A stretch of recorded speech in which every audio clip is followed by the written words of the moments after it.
"She's not your wife, sir." "I don't know who she is, but she's not." The voice was small, trembling, yet cut through the Magnolia Grand Hotel ballroom like a shattered champagne glass. It belonged to an 11-year-old girl, a homeless black child named Maya, wearing an oversized, threadbare jacket and sneakers held together by thick layers of gray duct tape. Her chapped, freezing fingers were gripping the sleeve of a custom Italian silk suit.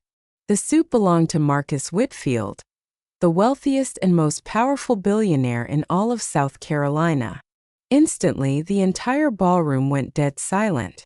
It was not a normal silence. It was the suffocating, freezing silence of 300 elite guests. Men in sharp tuxedos and women draped in diamonds stopped breathing. A waiter froze completely, a silver tray of crystal flutes trembling in his hands. The string quartet dropped their bows. The collective gaze of the room turned toward the stage, filled with absolute contempt and disgust for the street child who had dared to step into their perfect world. But the most terrifying reaction came from the woman standing next to Marcus. The woman who had been his beloved wife for 19 months. The woman whose flawless face had graced the cover of Charleston Society magazine just 6 weeks earlier. Beneath her expensive makeup, she went pale as a ghost. Marcus felt the small hands tightening around his wrist. He looked down at the tattered child he had never seen before in his life, and he heard her repeat it, louder this time, her voice echoing perfectly for the society cameras to catch every single word. "I drew her face, sir. The woman standing next to you is a complete imposter. If you were standing in a room full of ruthless billionaires, where one wrong word could make you disappear forever, would you risk your own life to expose a massive lie just to save a stranger? Drop a comment below and tell me what you would do." Because to understand how a forgotten child from the slums ended up holding the fate of a corporate empire, we have to rewind the clock to exactly 2 months ago. The city of Charleston in late September was a place of suffocating inequality. In the west, million-dollar mansions glowed with crystal chandeliers. But on the east side of Bay Street, where the air smelled of rotting shrimp and industrial bleach from the dumpsters, that was Maya's world. She did not use a last name anymore. Her father had vanished at sea 3 winters ago. Her mother had completely surrendered to depression, unable to leave her bed. And a broken foster care system had tossed her through 4 abusive homes in 18 months before she finally chose the streets. For Maya, the freezing concrete was safer than a leather belt. "Keep your head down, Maya. Do you want those dogs to crack your skull open?" A rough hand shoved Maya's head down behind a rusted iron dumpster. It was Elias, a 14-year-old street kid with a deep scar running across his cheek from fighting over food scraps. Elias was her only family now. He tore a stale hamburger in half, shoving a piece into her shaking hands while his eyes darted around the alley. Footsteps echoed loudly against the cold pavement. 2 massive security guards in black suits were approaching, swinging heavy stun batons that crackled with electricity. They wore the golden badges of the elite neighborhood association.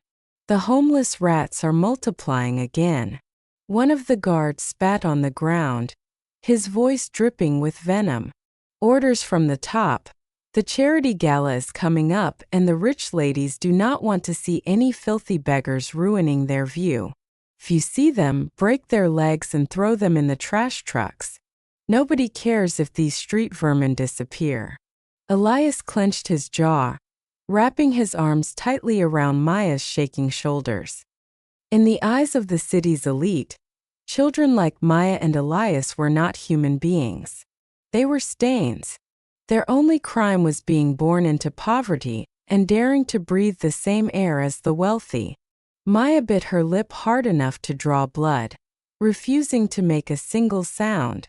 The streets had taught her the ultimate survival skill, the ability to become completely invisible to the cruel eyes of powerful people. But hidden deep inside the pocket of her oversized army jacket, she kept her only treasure: a battered notebook salvaged from the trash and a tiny stub of a pencil. Maya did not draw because she wanted to be an artist. She drew as an act of silent rebellion. She drew to prove that the broken, invisible people discarded by society actually existed. But she also drew the cold, arrogant faces of the upper class who walked past her every day. Once a stranger's face caught her attention, her eyes locked onto every single detail. Every pore, every wrinkle, every slight angle of a lip. It was the terrifyingly precise observation of a child who always had to watch her back to survive. And that was exactly how she saw the real Catherine Whitfield. It happened on a freezing Tuesday afternoon in late September. Elias had forced her to find shelter before a massive storm hit. Maya was sneaking through White Point Garden, a heavily guarded park reserved strictly for the elite.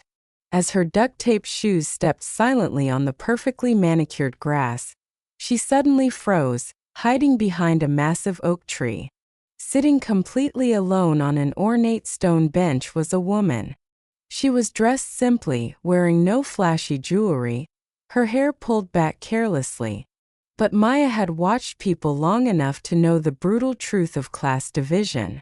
Some people wore rags because they were starving, and some people wore simple clothes woven from fabrics that cost more than a street child's entire life. This woman belonged to the absolute top of the food chain. But what shocked Maya was not the suffocating wealth radiating from her. It was the fact that this powerful aristocratic woman was crying. She had buried her face in a pristine linen handkerchief, sobbing with utter despair, as if her entire world had been shattered into pieces. Maya, driven by the instinct of a survivor drawn to another person's pain, quietly sank down onto the wet grass. She pulled out her battered notebook. Her eyes locked onto the woman's side profile, and her pencil began to fly across the rough paper with lightning speed. She drew the way she always did, capturing the tiny imperfections that wealthy people spent thousands of dollars trying to hide. She drew the small, faint scar shaped exactly like a comma just below the woman's left ear. She drew the slight elevation of her right eyebrow that gave her a gentle, sorrowful expression. She noted the thin, elegant gold ring resting on her right hand, completely ignoring the left. And she perfectly sketched the tiny, dark mole sitting right at the base of her throat, exactly where a diamond necklace would normally rest. As she cried, the woman kept whispering a single word to the empty wind. "Please." She sat there for 20 minutes, completely unaware of the homeless girl hiding in the shadows. Then she stood up, carefully folded the handkerchief, and walked away toward the cold harbor. Maya finished the drawing, wrote the date at the bottom just like she always did, and closed the book. She thought she would never see that crying woman again, until exactly 6 weeks later, when that exact same face, or at least a terrifyingly perfect copy of it, stared back at her from the front page of a discarded newspaper. The freezing November wind was sharpening itself against the stone buildings of Charleston, cutting through Maya's oversized jacket like icy blades. She was shivering violently, her lips turning a faint shade of blue. Elias was desperately digging through a frozen trash bin outside the Charleston County Public Library, looking for anything they could use to insulate their shoes. That was when Maya saw it. A discarded newspaper, tossed carelessly onto the freezing concrete. The front page was still dry, and the massive bold headline immediately caught her eye. Charleston heiress Catherine Whitfield returns home after health retreat. Below the headline was a massive, glossy photograph of a glowing, brilliantly smiling woman clinging tightly to the arm of the billionaire Marcus Whitfield. Maya stopped breathing. She stared at the photograph for a long time, the freezing wind entirely forgotten. She dropped to her knees right there on the filthy pavement. With trembling, numb fingers, She reached into her jacket and pulled out her battered notebook. She flipped past the drawings of tired street sweepers and angry security guards until she reached the page from White Point Garden. She laid her rough pencil sketch side by side with the glossy newspaper photograph in the gray afternoon light. The hair color was exactly the same. The general bone structure of the face was identical. Even the slight upward curve of her smile was a terrifyingly perfect match. Whoever had orchestrated this massive deception had chosen the replacement with chilling, surgical precision. But Maya was a street survivor. She saw the world through the hypervigilant eyes of a child who had to notice every tiny detail just to stay alive. She saw what the wealthy, arrogant elites were too busy looking down their noses to ever notice. She looked closely at her drawing, and then at the newspaper.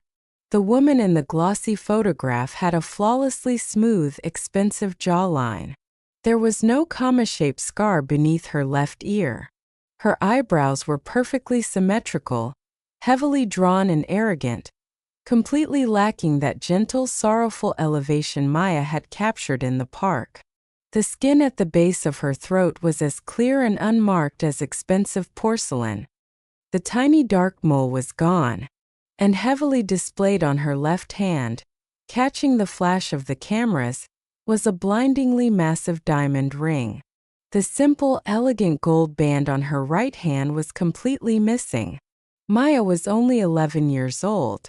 She did not know complicated corporate words like identity theft, asset liquidations, or trust fund embezzlement. But she knew a lie when she saw one. She knew with absolute terrifying certainty that the glamorous woman holding the billionaire's arm in that photograph was a total fake. Before her mind could fully process the horror of her discovery, a sharp, brutal kick slammed into Elias's ribs. Elias collapsed onto the freezing pavement with a sharp gasp of pain. Standing above them was a wealthy library patron, wearing a tailored cashmere coat and a pair of leather gloves that cost more than a year's worth of food. "Get away from the steps, you filthy street rats," the wealthy man sneered, wiping his polished shoe on the pavement as if touching Elias had infected him with a disease. "You beggars are making the entire street smell like an open sewer. Disgusting. The city should round you all up and gas you." Elias grabbed Maya's arm, his face pale with pain and panic, pulling her away before the man could signal the armed security guards across the street. "Leave the trash, Maya. Let's go. If they call the police, they'll lock us in the detention center." But Maya did not leave the trash. She snatched the newspaper, folded it carefully, and shoved it deep into her jacket alongside her precious notebook. She dragged Elias through a maze of freezing, hidden alleys until they finally reached a dilapidated Baptist church on Calhoun Street. Down in the damp, shadowy basement, smelling heavily of cheap simmering onions and old bleach, was Miss Ruthie. Miss Ruthie was a 70-year-old soup kitchen cook. She was the closest thing to a grandmother Maya and Elias had ever known. She had survived the harshest, most racist decades of this city, burying 2 husbands and a son, and she ran her basement kitchen with the absolute authority of an army general. She had zero tolerance for nonsense, but she possessed an endless, quiet patience for the broken, discarded children of the streets. Maya waited silently until the dinner rush had thinned out and the wealthy charity supervisors had gone home to their warm mansions. She waited until Miss Ruthie sat down at the corner table with her own small bowl of rice. Then Maya walked up to the table. She slid the wet newspaper across the scratched wood. Then she opened her notebook and laid the detailed pencil drawing right beside it. "Miss Ruthie," Maya whispered, her small voice trembling but fierce, "I think something terrible is happening to a very rich lady. And I don't know who to tell." Most adults would have laughed. Most adults would have told the homeless black girl to stop making up ridiculous fairy tales about billionaires and go eat her cold soup. But Miss Ruthie had spent 50 years cleaning up after the elite. She knew better than anyone that when a monstrous crime happens inside a billionaire's mansion, the police look the other way. And it is always the invisible servants and the street sweepers who notice it first. She picked up the drawing, bringing it close to her thick glasses. She traced the comma-shaped scar with her worn finger. She looked at the date written in Maya's shaky handwriting at the bottom of the page. September 23rd. Then she picked up the newspaper and stared at the flawless, arrogant face of the imposter. Miss Ruthie set the paper down, her breathing suddenly turning shallow. She folded her hands tightly on the table, looking at the two starving children. "Maya, baby," Miss Ruthie said, her voice dropping to a terrifying, raspy whisper. Catherine Whitfield was sent away to a highly secure, extremely private psychiatric clinic in Switzerland on September 15th. She paused, the weight of the conspiracy suffocating the air in the room. She was never supposed to be sitting alone, crying on a public park bench in Charleston on September 23rd. Elias frowned, wiping dirt and a streak of blood from his bruised cheek. So what? Rich people lie and change their minds all the time. Why do we care? Let them play their twisted money games and destroy each other. Because, Elias, Miss Ruthie replied, her eyes darkening with sheer dread. My niece works as a head maid in the Whitfield mansion. And she told me that ever since the madam came back early, the entire estate has felt like a graveyard. Miss Ruthie leaned closer, the horrific truth slowly sinking into their bones. She said the new madam locked herself in the master suite and fired half the veteran staff for making too much noise. She said the madam ordered hundreds of white lilies for the bedroom, even though the real Catherine was deathly allergic to lilies and hated them because they reminded her of her mother's funeral. And my niece said the madam has a brand new personal assistant, a terrifyingly cold woman named Vivian, who now controls every single phone call, every visitor, and every breath taken inside that mansion. Maya felt a violent shiver run down her spine that had absolutely nothing to do with the winter wind. What do we do, Miss Ruthie? Maya asked, her knuckles turning white as she clutched her notebook. We don't do anything tonight, Miss Ruthie commanded, her tone leaving no room for argument. You two stay hidden in this basement. You do not go out on those streets. She looked at the drawing one last time before hiding it under her apron. Because if the real Catherine Whitfield is not sleeping in her billion-dollar bed, then she is locked away somewhere else. And the ruthless people who put her there will slaughter anyone who figures out their billion-dollar secret. Especially two homeless street kids that the police would never bother looking for. Maya lay on the hard, freezing basement floor that night, covered by a thin, moth-eaten blanket. She listened to the rattling heater, Elias sleeping fitfully beside her, still wincing from the kick to his ribs. Maya closed her eyes, trying to sleep, but all she could see was the real Catherine, trapped in a cold, windowless room, looking out through the darkness and whispering that same desperate word.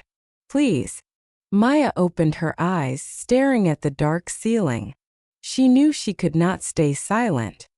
She knew that the monsters living in the mansions on the hill were about to get away with the perfect crime, simply because they believed nobody at the bottom of the world was smart enough to stop them.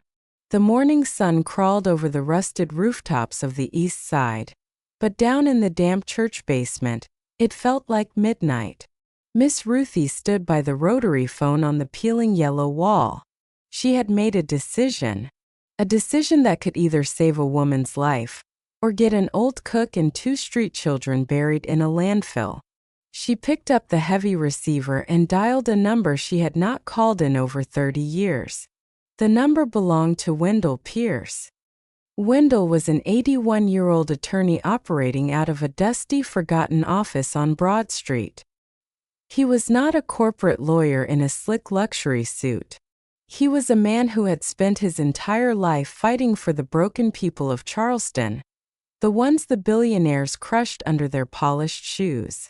Decades ago, Wendell had fought a massive legal battle against the Whitfield shipping empire to save a poor family's land. He had lost brutally. The Whitfields had destroyed him in court, buying off the judge and burying Wendell under millions of dollars in legal fees.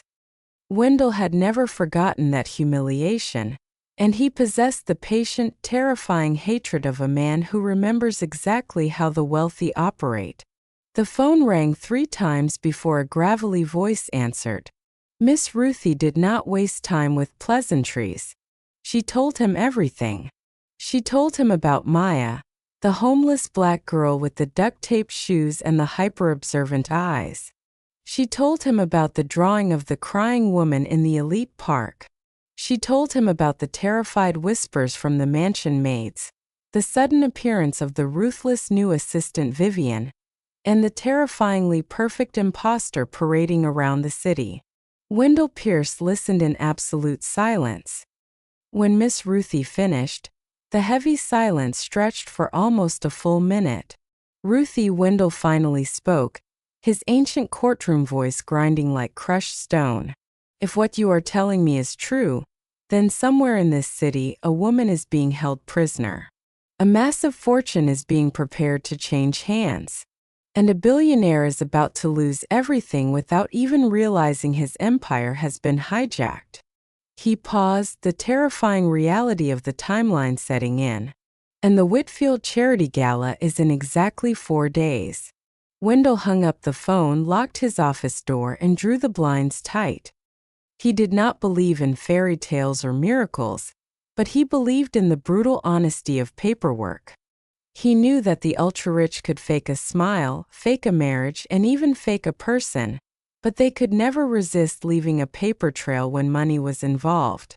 He spent the next 10 hours digging through the public filings of the Whitfield Family Trust. He was looking for the trapdoor, and just before midnight he found it. It was a highly classified document filed at the Charleston County Courthouse just 3 weeks earlier. A durable power of attorney.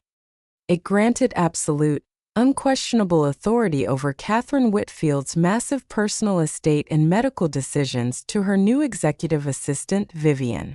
The document stated that if Catherine was incapacitated or unavailable for more than 72 hours, Vivian would gain total control over hundreds of millions of dollars. The document was dated September 12th. Exactly 3 days before the real Catherine was put on a private jet to a Swiss psychiatric clinic.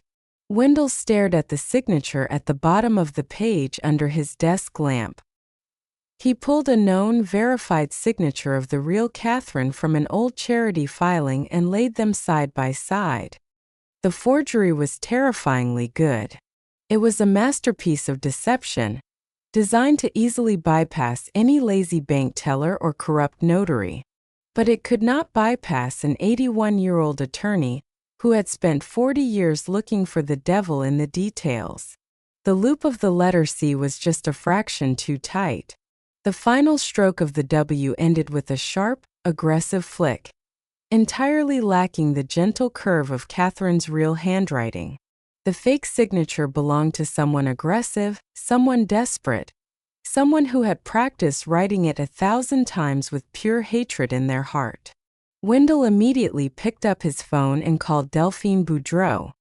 Delphine was a relentless private investigator who operated out of a tiny, smoke-filled office in the industrial district.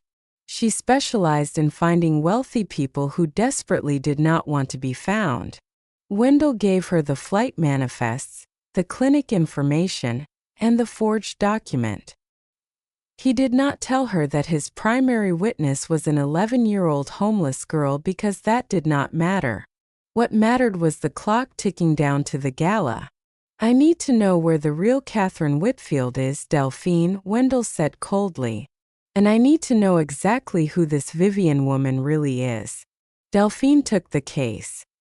Within 6 hours, she broke into the restricted international flight logs. By dawn, she called Wendell back, her usually flat voice laced with sheer disbelief. Wendell, the private jet never landed in Switzerland. There is no record of Catherine ever checking into that elite psychiatric clinic. The reservation was paid for by Marcus Whitfield, but it was canceled over a burner phone hours before the plane took off. Wendell gripped the edge of his desk, his knuckles turning white. Where did the plane go? It landed at a highly classified, private airstrip outside of Lyon, France, Delphine replied. A black car was waiting on the tarmac. The car was registered to a shell company in Luxembourg. And guess who is listed as the primary director of that offshore shell company? Vivian. Delphine paused, the bombshell revelation ready to drop. But Vivian is not just a ruthless assistant, Wendell. I dug into the sealed Whitfield family archives from 40 years ago. Vivian's real name is Vivian Whitfield. She is Marcus Whitfield's half-sister. She was the product of an affair, brutally written out of the billionaire's will when she was just 7 years old, discarded like trash by the elite family. She has spent her entire adult life watching Marcus inherit the empire, stewing in jealousy and rage. She did not just infiltrate the mansion to steal money. She came back to obliterate Marcus Whitfield's entire life from the inside out, starting with the woman he loved. Wendell slowly lowered the phone, his blood running cold. The picture was complete, and it was a masterpiece of corporate slaughter. He looked at the calendar on his desk. The charity gala was now exactly 72 hours away. At that gala, in front of 300 elite witnesses and live television cameras, the fake Catherine was going to take the stage. She was going to give a tearful speech about her health, and then she was going to publicly announce the transfer of all her assets into Vivian's control. Because she would do it on live television, no judge in the state would ever question it. The money would vanish into offshore accounts within seconds, and the real Catherine would be permanently erased, either declared dead in a tragic accident abroad, or locked away in a foreign asylum until she forgot her own name. Marcus Whitfield would be left holding the ashes of a marriage, completely destroyed by the sister he never knew. Wendell knew going to the police was suicide. The corrupt Charleston police would demand hard evidence, and when they saw a street kid's pencil drawing, they would laugh and throw Wendell in a cell for harassment. If he went to the press, Vivian would see the headlines, panic, and order the real Catherine to be executed in France immediately. There was only one move left to play. It was a suicidal, impossible move, built entirely around the courage of a discarded child. Wendell drove his battered sedan to the Calhoun Street Church through the freezing morning fog. He walked down the narrow, creaking concrete steps into the damp basement.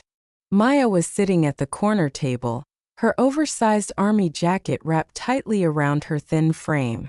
Elias was standing right behind her, glaring at the old lawyer with the fierce, protective hostility of a wild dog guarding its pack. Wendell did not sit down immediately. He looked at the little girl with the duct-taped sneakers. He felt a sickening wave of guilt wash over his chest. He was an 81-year-old man who had fought corporate monsters his entire life, and now he was about to ask a starving, traumatized 11-year-old to walk directly into the ultimate lion's den. He sat down slowly across from her, folding his trembling hands on the scratched wooden table.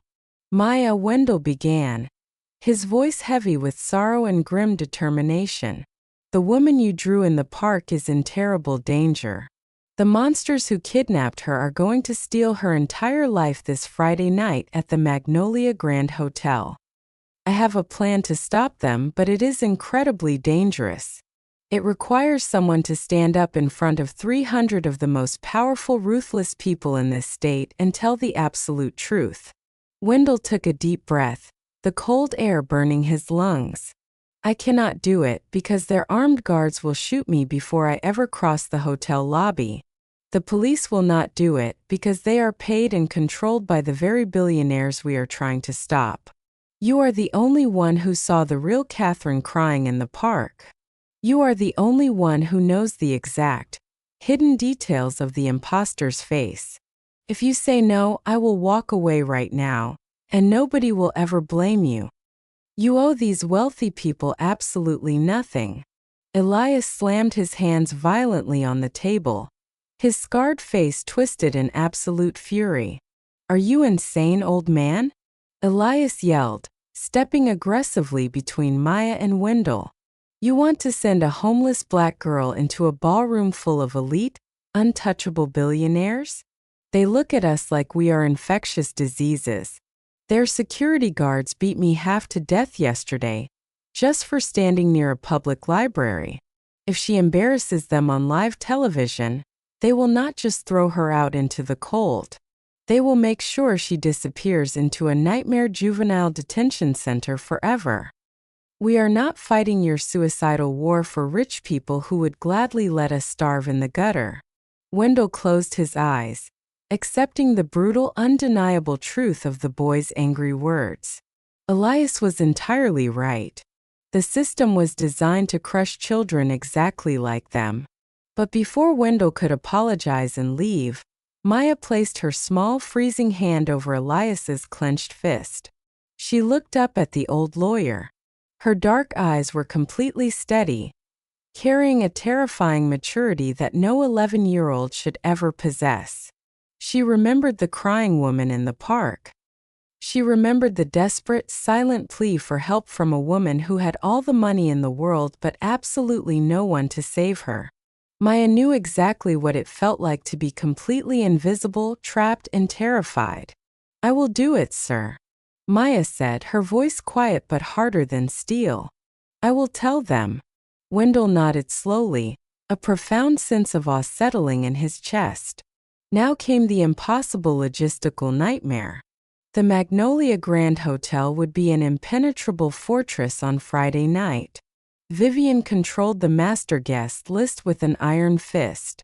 She had 12 private, heavily armed security contractors patrolling every entrance, trained to remove anyone who did not belong. There was absolutely no scenario where a homeless street child could simply walk through the front doors of a high society charity gala. So Wendell did not aim for the front doors. He aimed for the blind spot of elite arrogance. The gala was raising money for the Low Country Children's Shelter. Vivian, playing the role of the benevolent, charitable billionaire's wife, had planned a highly publicized, deeply hypocritical public relations stunt. At the climax of the evening, 6 orphan children from the shelter were scheduled to be brought onto the main stage.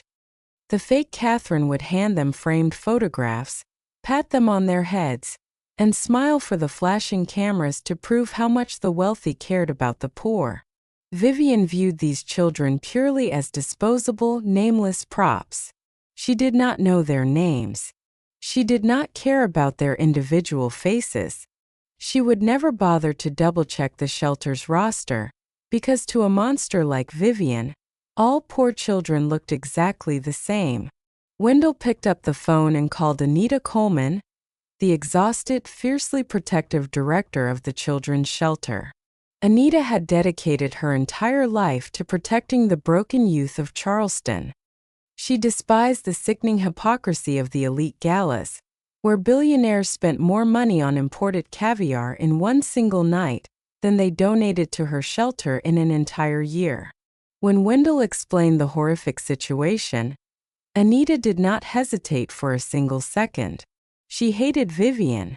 She knew the real Catherine personally, and she had immediately sensed the terrifying coldness radiating from the imposter during their last charity planning meeting. I will forge the shelter documents immediately, Anita said, her voice shaking with righteous anger. Maya will be officially listed as a registered resident of our shelter.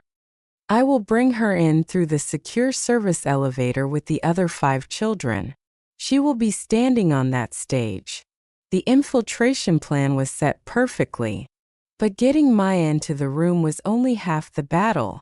The far more dangerous problem was Marcus Whitfield himself.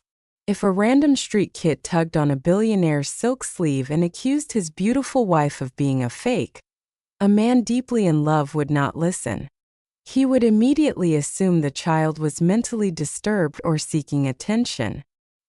He would quietly signal the armed guards, have the child dragged away in tears, and smoothly apologize to his wealthy guests for the bizarre interruption. The explosive truth had to fall onto soil that was already poisoned with heavy doubt. Marcus Whitfield had to have a terrifying reason to look down at Maya and actually listen to her words before she ever opened her mouth. Wendell Pierce knew he had to plant that toxic seed of doubt himself.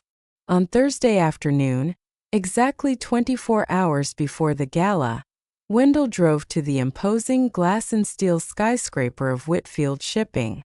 It was the ultimate corporate fortress, a towering monument to generational wealth and crushing monopoly power.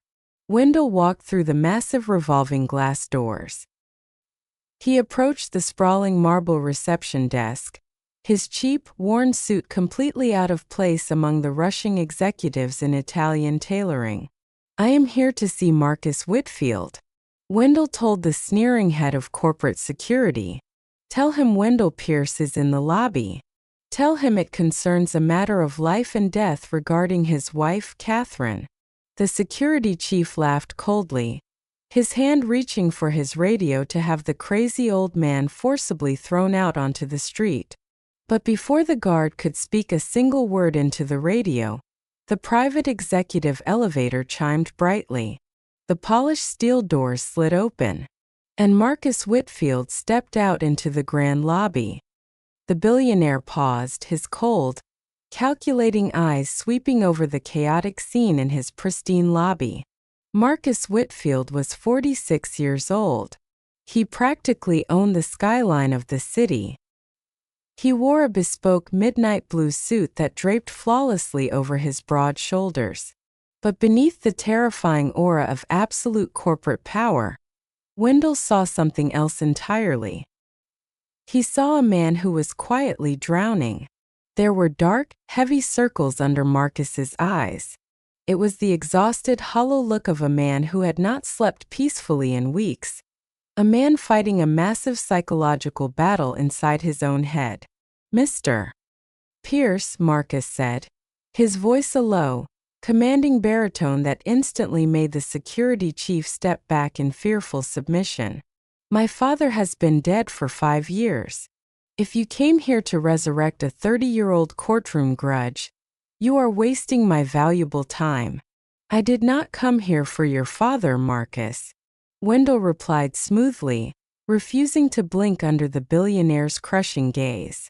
"I came here because the woman sleeping in your bed right now is an imposter, and your real wife is missing." The entire lobby seemed to suck in a collective, terrified breath. The security chief lunged forward to grab Wendell by the collar, fully expecting his boss to order the crazy old man's immediate arrest and removal. But Marcus did not move. He stared at Wendell Pierce for an agonizing, suspended moment.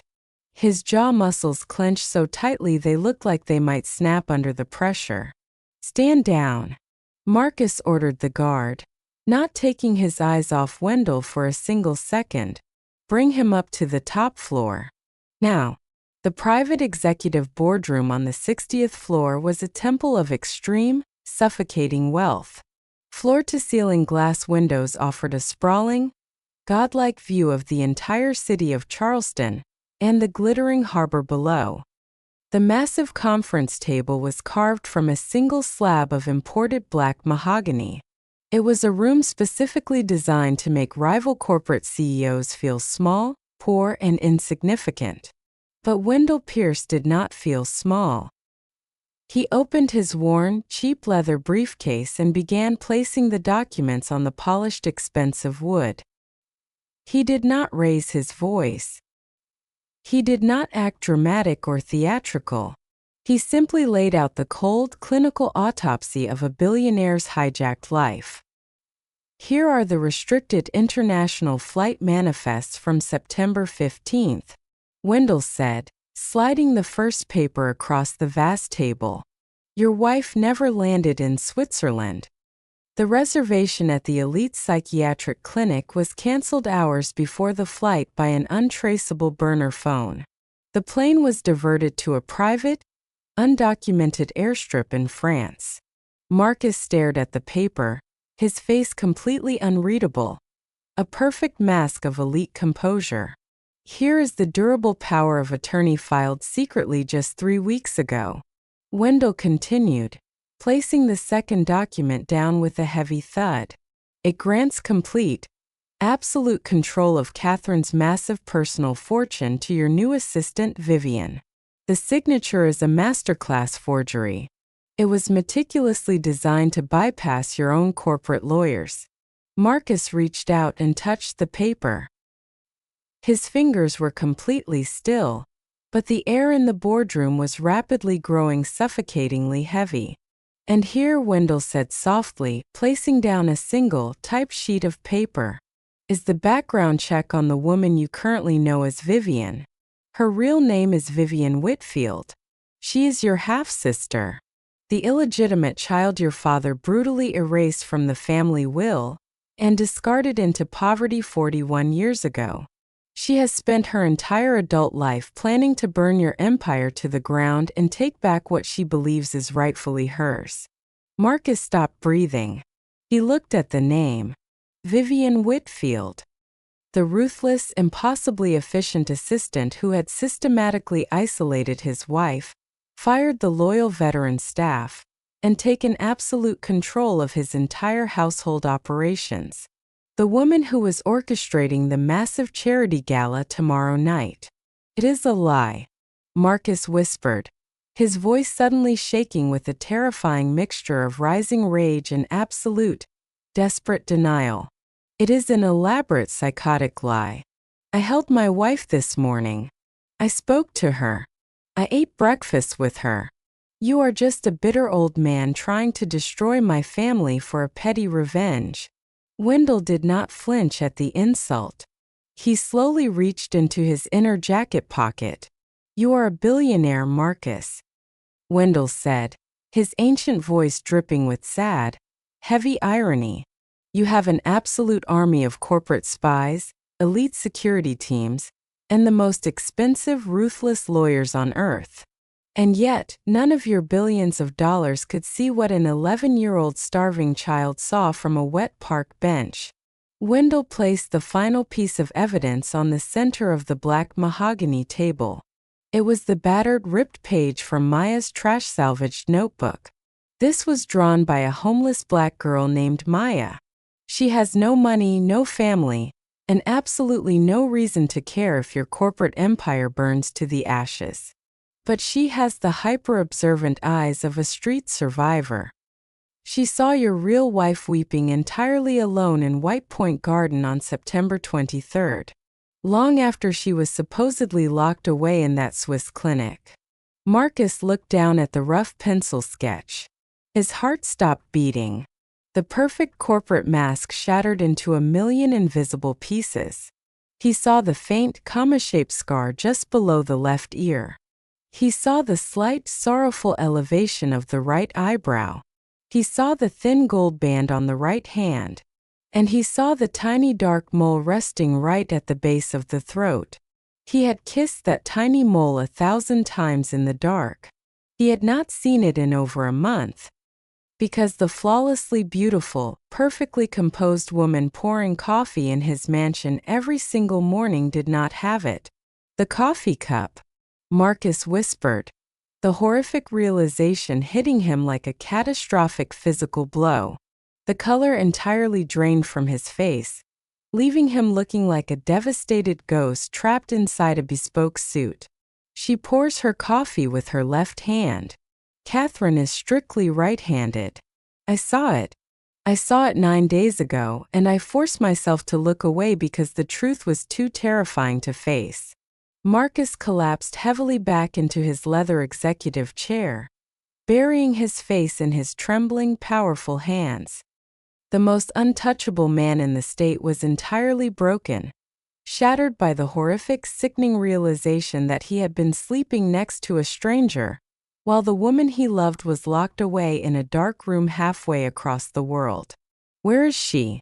Marcus asked, looking up, his eyes now burning with devastating grief and a sudden terrifyingly violent rage. "Where is my wife? My private investigator believes she is being held in a fortified private estate somewhere in southern France, controlled directly by Vivian's offshore shell company." Wendell answered grimly, "But if you call the corrupt police right now, Vivian will immediately panic. The fake Catherine will disappear into the wind, and the real Catherine will be quietly executed to hide the evidence. Vivian needs to feel completely victorious. She needs to expose herself in front of the entire world."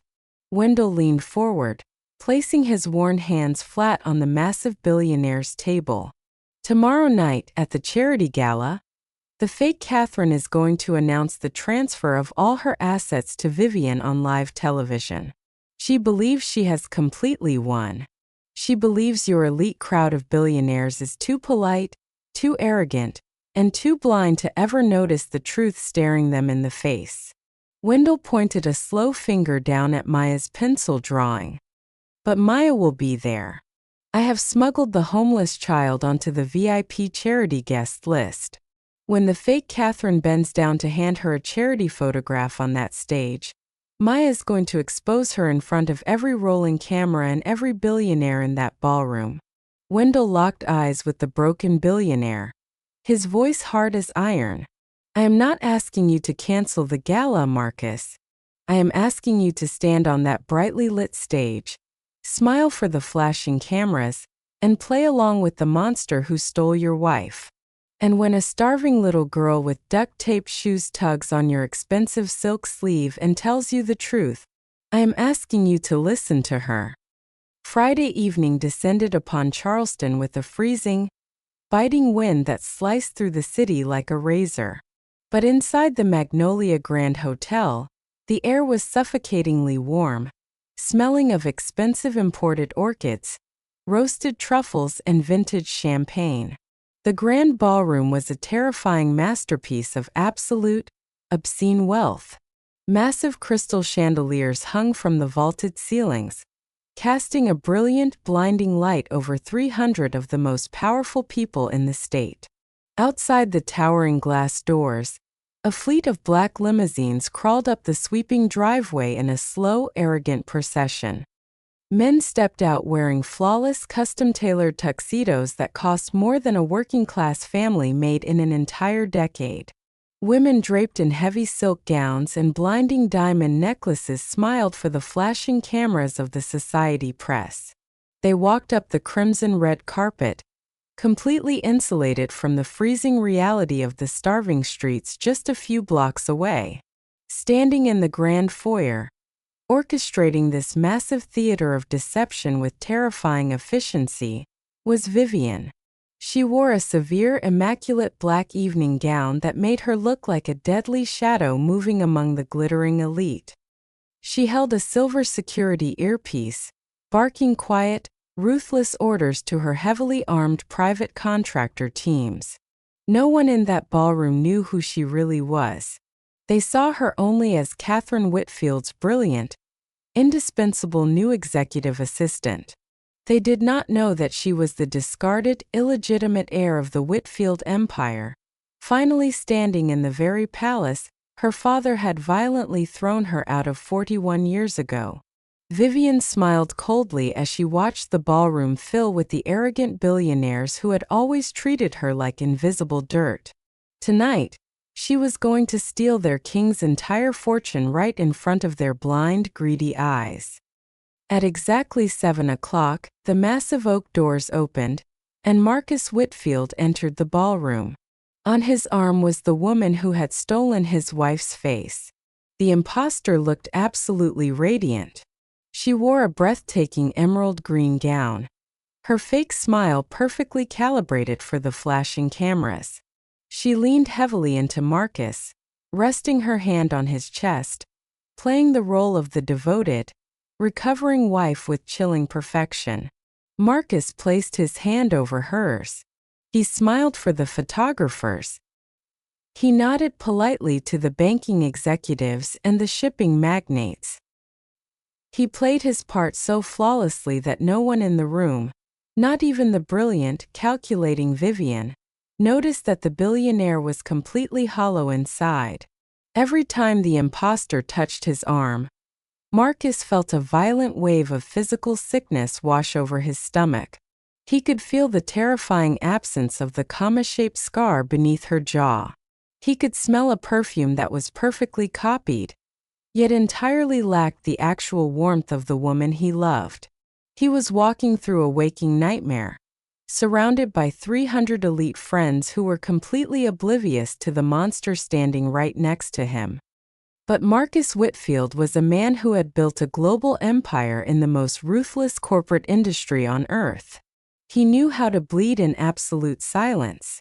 He kept his terrifying rage locked tightly behind a polite, aristocratic smile, waiting for the exact moment the trap would spring. While the elite drank $1,000 champagne in the grand ballroom, a rusty white van pulled up to the freezing, garbage-filled service alley behind the hotel. The heavy metal doors of the service entrance swung open.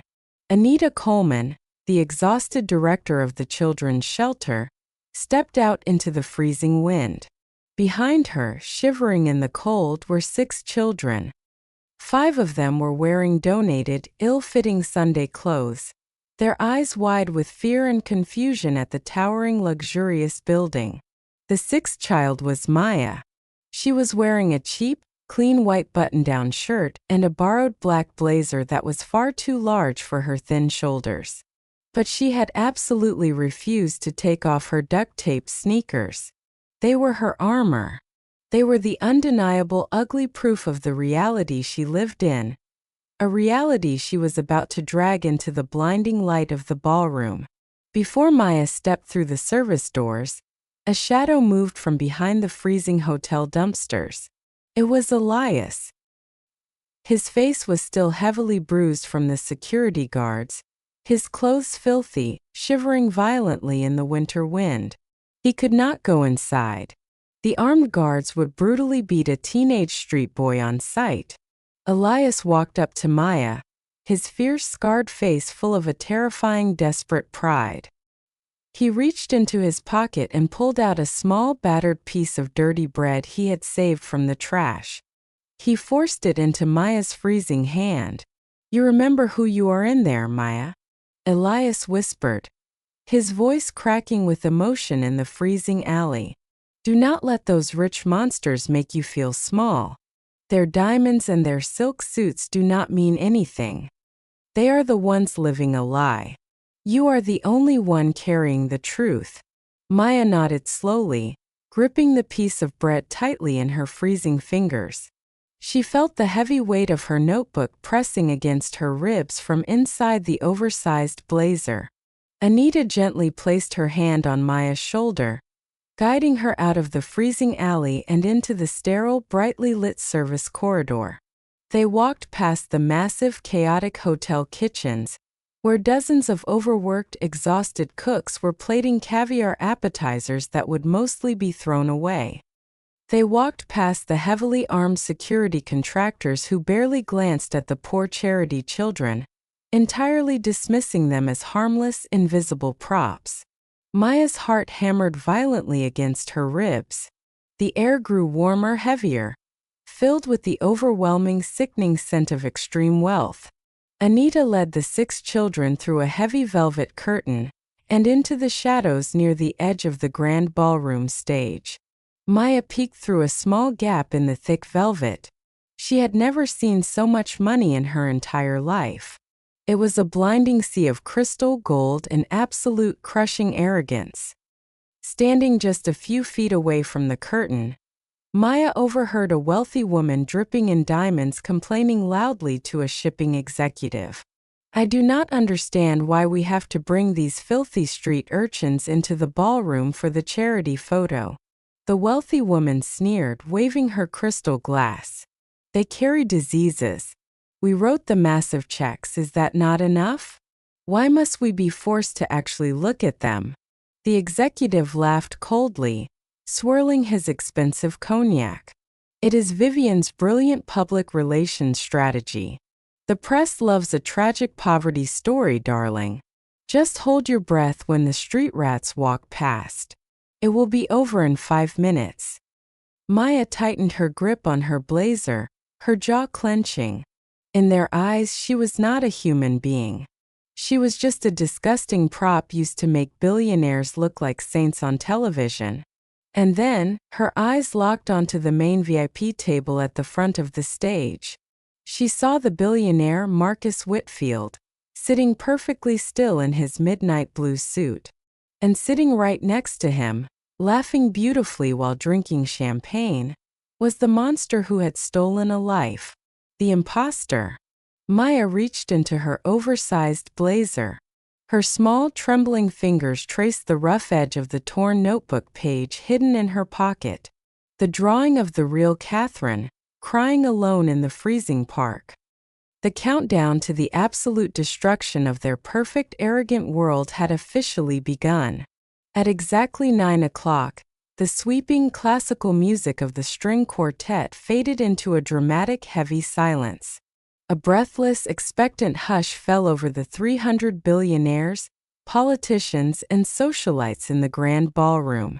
The master of ceremonies, a famous local television anchor wearing a blindingly white tuxedo jacket, stepped up to the crystal podium.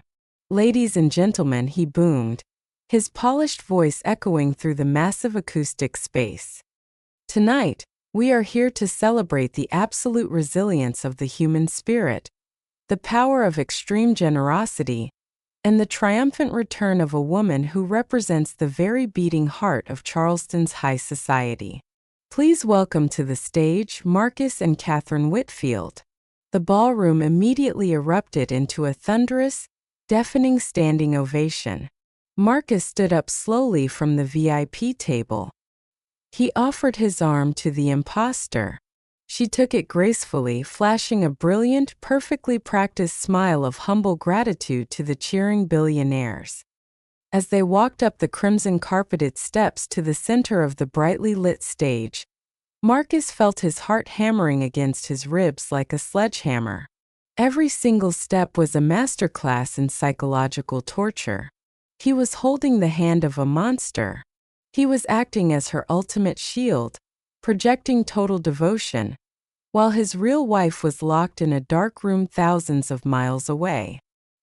He looked out at the blinding sea of applauding elites. These were his peers. These were the titans of industry, the ruthless hedge fund managers, the arrogant shipping lords who believed they saw everything and controlled everyone. And yet, not a single one of them noticed that their beloved queen was a cheap, surgical copy. They were all entirely too busy looking at her massive diamonds to ever look closely at her actual face. Standing in the deep shadows near the edge of the stage, Vivian watched her masterpiece unfold with a cold, terrifyingly arrogant smirk. She had won. 41 years of living like a discarded stray dog. 41 years of watching this pathetic, ignorant elite class worship her younger brother. All of it was about to be brutally avenged in one single stroke of corporate slaughter. The imposter stepped up to the microphone. She paused perfectly, letting the applause die down naturally. She looked out at the crowd, her eyes glimmering with meticulously practiced fake tears.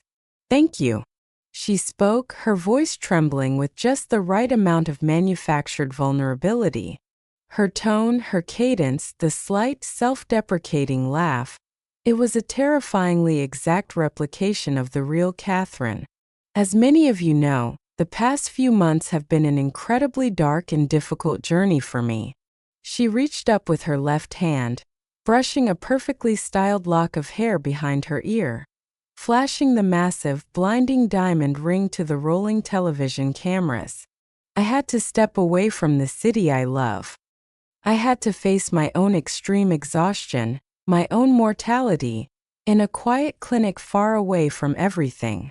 But during that time of profound isolation, I realized something incredibly important." She paused, placing her hand softly over her heart to sell the lie. I realize that the work we do here, the millions of dollars we funnel into the low-country children's shelter, is far too important to be delayed by my own personal frailties. Our charitable foundation needs relentless, unstoppable leadership. And I can no longer provide that level of energy. A collective gasp of sympathetic shock rippled through the ballroom of elites. Marcus stood frozen beside her, a perfect statue of a supportive husband, while his blood boiled with a violent homicidal rage. Therefore, the impostor continued, her voice growing stronger, commanding the absolute attention of the 300 billionaires. Effective immediately, I am announcing a total restructuring of the Whitfield Charitable Foundation and my own personal estate trust. I am stepping down as the primary trustee, and I am legally transferring all executive control and all massive asset management responsibilities to a woman whose brilliant vision and unwavering loyalty have literally saved my life during this crisis. The impostor extended her hand toward the front row. Please join me in welcoming the new executive director of the Whitfield Trust, my absolute savior Vivian Marchetti. The massive spotlight violently swung away from the stage, illuminating table 1. Vivian stood up. She did not act surprised because elite power never acts surprised. She simply bowed her head with a terrifying, practiced grace, accepting the thunderous applause of the very billionaire she was actively robbing blind. It was the perfect crime. It was flawlessly executed in front of live television cameras, legally bulletproof, and sealed by the arrogant applause of the wealthiest people in America. Vivian looked up at Marcus on the stage, her dark eyes flashing with a sickening, triumphant arrogance. I beat you, her cold eyes screamed silently across the massive room. But the theatrical performance was not over yet. And now, the fake Catherine said into the microphone, her voice suddenly dripping with sickly sweet, hypocritical warmth. Before we celebrate, I want to remind everyone exactly why we are here tonight. I want to invite to the stage the true heroes of Charleston, the beautiful children of the Low Country Shelter. The orchestra swelled with emotional, heavily manipulative music.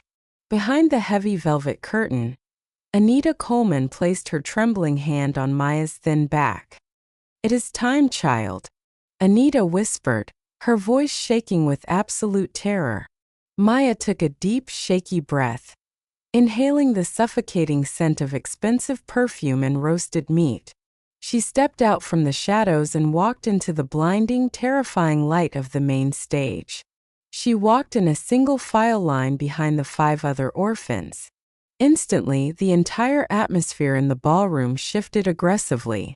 The billionaires continued to clap politely for the cameras, but Maya could clearly see the absolute, unfiltered disgust in their eyes.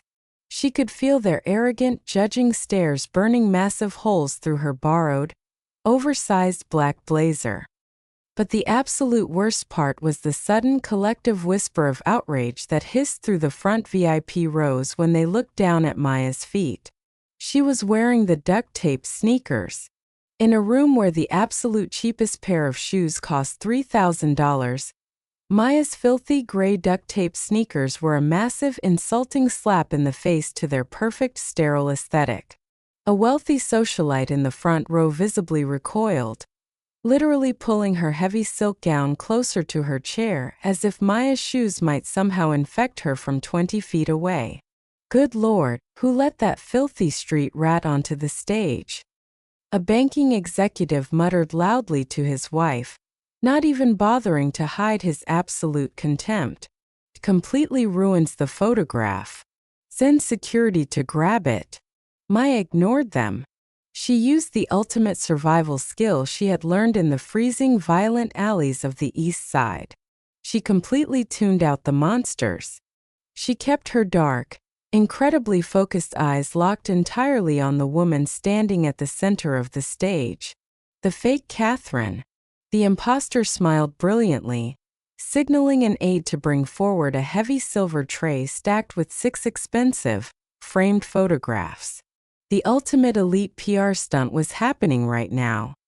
The imposter walked over to the first child, a terrified 9-year-old girl. She bent down, handed the girl a framed photo, and smiled warmly for the aggressive barrage of camera flashes. She moved to the second child, then the third, then the fourth, then the fifth. The ballroom was completely captivated by the sickeningly sweet display of false philanthropy. And then, the beautiful woman who was absolutely not Catherine Whitfield turned to the sixth child. She stepped directly in front of Maya. Maya looked up. For the very first time, the homeless street child was standing less than 2 feet away from the billionaire imposter. Under the blinding, brutal glare of the stage lights, Maya saw the terrifying truth with absolute, undeniable clarity. There was no comma-shaped scar. There was no mole. The eyebrows were completely wrong, heavily painted to mimic an arrogance the real Catherine never possessed. And the woman was holding the silver picture frame tightly with her left hand. The imposter looked down at the homeless black girl in the duct-taped shoes. Her fake philanthropic smile remained perfectly frozen for the television cameras, but her eyes were entirely dead, filled with the exact same cold, arrogant disgust as the billionaires in the audience. "Here you go, you poor little sweetheart," the imposter whispered sweetly, extending the heavy silver frame toward Maya's small hands. The entire ballroom held its breath, waiting for the final perfect charity photograph to be taken, waiting for the street child to blindly take the frame, bow her head in pathetic gratitude, and disappear back into the invisible shadows where she belonged. Maya did not take the silver frame. She simply stood there, her small hands resting at her sides. The imposter's flawless smile twitched. It was just a microscopic fracture in her perfect mask, but Maya saw it. The television cameras kept flashing, waiting for the heartwarming moment of gratitude that was absolutely refusing to happen. "Take the damn frame, you filthy little beggar," the imposter hissed under her breath. Her voice was so low that the microphones could not pick it up, dripping with the venomous, raw arrogance of a woman who despised the poor. But Maya did not blink. She did not back down. Instead, the homeless street child did the absolute unthinkable. She bypassed the imposter entirely. Maya reached her small freezing hand right past the emerald green gown and grabbed the immaculate, midnight blue silk sleeve of the billionaire, Marcus Whitfield. She gripped his arm with a desperate, terrifying strength. And then she leaned directly toward the podium microphone. "She's not your wife, sir." Her voice was small, but amplified by the massive acoustic sound system. It echoed like a thunderclap through the grand ballroom. "I don't know who this woman is, but she's not." The silence that violently crashed down upon the Magnolia Grand Hotel was not just quiet. It was the suffocating, catastrophic silence of 300 elite minds completely short-circuiting at the exact same time.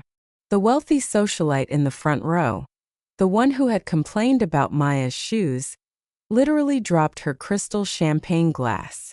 It shattered against the marble floor with a piercing crash, but nobody even looked at it. The television anchors froze, their mouths hanging open in sheer disbelief. How dare this disgusting street trash touch the billionaire? How dare she utter such a psychotic, insulting lie on live television? The imposter's face turned the color of dead ash.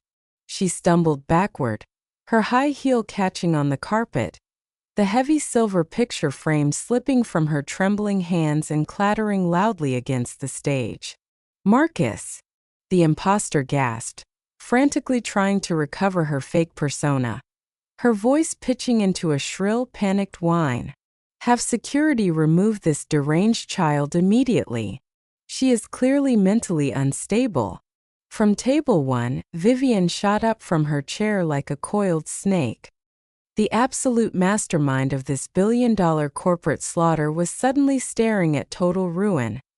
All because of an 11-year-old girl she had arrogantly dismissed as a disposable prop. "Guards!" Vivian screamed, completely abandoning her polished executive mask.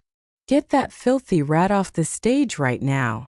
Four massive, heavily armed private security contractors charged toward the stage. These were the exact same ruthless men who had brutally beaten Elias in the alley. They drew their stun batons, fully prepared to physically drag a screaming child out by her hair and throw her to the wolves. But before a single guard could set foot on the first step of the stage, a voice boomed with the terrifying absolute authority of a global king. "Stop!" Marcus Whitfield did not yell. He commanded.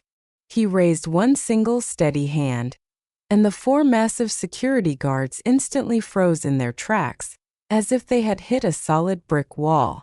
"Nobody moves," Marcus said, his voice dropping to a low, lethal whisper that sent violent shivers down the spines of every billionaire in the room. The entire ballroom held its breath, expecting the furious husband to personally backhand the insulting street child. Instead, Marcus Whitfield, the most powerful and feared titan of industry in the state, slowly dropped down to one knee. He knelt directly in front of the homeless black girl in the duct-tape shoes. He ignored the gasps of the elite crowd. He ignored the flashing cameras. He ignored the panicked, hyperventilating imposter standing right behind him. He looked directly into Maya's dark, fearless eyes. "Show me," Marcus whispered, his voice cracking with a devastating, desperate vulnerability.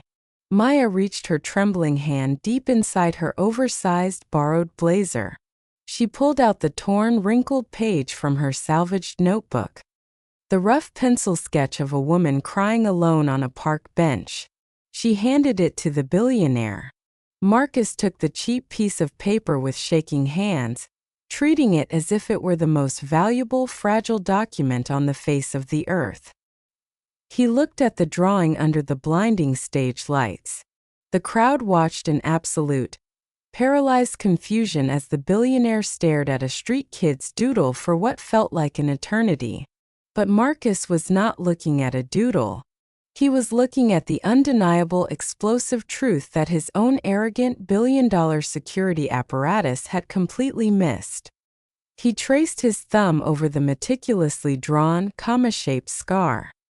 He saw the slight, sorrowful elevation of the right eyebrow. He saw the delicate gold band on the right hand. He saw the tiny dark mole resting exactly at the base of the throat. And then very slowly Marcus Whitfield stood back up. He turned to face the flawlessly beautiful woman in the emerald green gown. The woman who had slept in his bed, poured his coffee, and flawlessly mimicked his wife's laughter for the last 9 agonizing days. "Marcus," the imposter whimpered, taking another terrified step backward. Her left hand shot up instinctively to touch her throat, exactly where the mole should have been. "Marcus, please, she is a lying street rat." Marcus stepped toward her, his towering presence completely swallowing her in a terrifying shadow. His eyes were dead, completely, terrifyingly devoid of any human warmth. "You poured my coffee with your left hand," Marcus stated, his voice ringing out crystal clear across the dead-silent ballroom. The imposter physically violently flinched. "My wife is entirely right-handed. She has never used her left hand to pour a hot liquid in her entire life." A collective, horrified gasp rippled through the 300 elites. The television cameras violently zoomed in on the imposter's trembling left hand, the one currently wearing the massive, blinding diamond ring. The absolute panic in the imposter's eyes was the final, undeniable confession.